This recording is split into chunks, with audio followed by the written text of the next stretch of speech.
Joining us now with a crash course on how to have an incredibly romantic Valentine's Day are two relationship experts. Andrea Syrta writes for MSN Living and is the author of Cheat on Your Husband with Your Husband. Also with us is Matt Titus, author of Why Hasn't He Called? Good morning Cheat on to your both husband? of you. That's hot. Provocative titles. Could we please start with the concept of pet names? Are pet names good or bad? Baby cakes, what do you think? I'm into it, Schmoopy. I love pet names. I think pet names, you know what, it's your own secret language in a relationship. It helps build a bond. I'm all for it. Schmoopy, really? Schmoopy. I think they're absolutely horrible. Because they don't last. They're in the moment.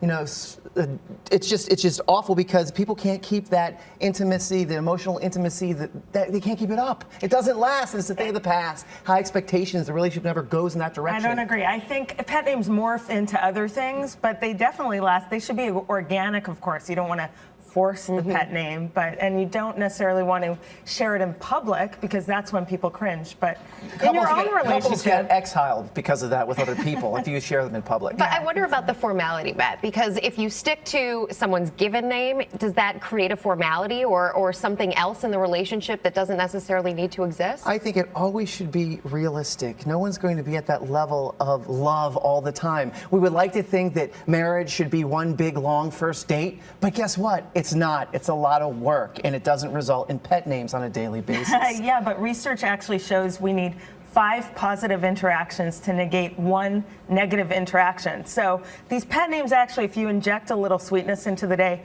can help So with you're going to that. call me something nice after you did something terrible to me, and I'm going to be like, oh, it's okay, Hopefully I'm fine. I do nice things all the time. You are definitely a nice girl. Names get too familiar. You're living with someone. Can it suddenly feel like you're living with a roommate and not a lover? Roommate effect. The roommate effect is big. You forget your lovers and partners. You become parents and roommates. People get complacent. They don't keep the things that are important in a relationship going on. You know, a lot of sex. Sorry to say, it's very important. Treating your partner at a level that you first met them at. We get complacent because we say to ourselves, what's going to happen? Are they going to divorce me? Are they going to leave? Well, guess what? They could. So here's a question, Matt, for you.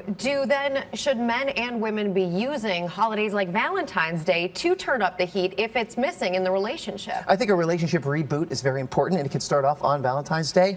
And it's possible. People get bogged down with just everyday life. But you know what? You can wake up one morning, decide you're going to try to look your best for your partner. You're going to treat them a certain different way from that day forward.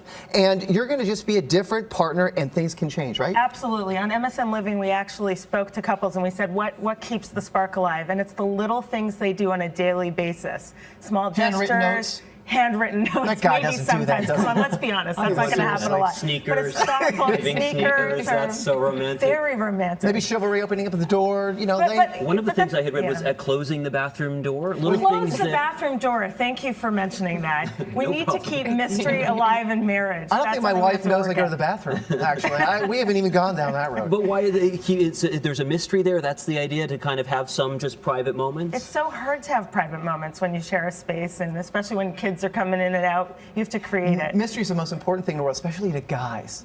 We have to keep fantasizing a little bit about our wives or significant others, or we're going to just treat them like our sisters, and then we're not going to be monogamous to our sisters, obviously. Do you see what I'm saying? But if you want to get it on in the bedroom, I agree with you that sex is very important so you don't end up in the roommate trap.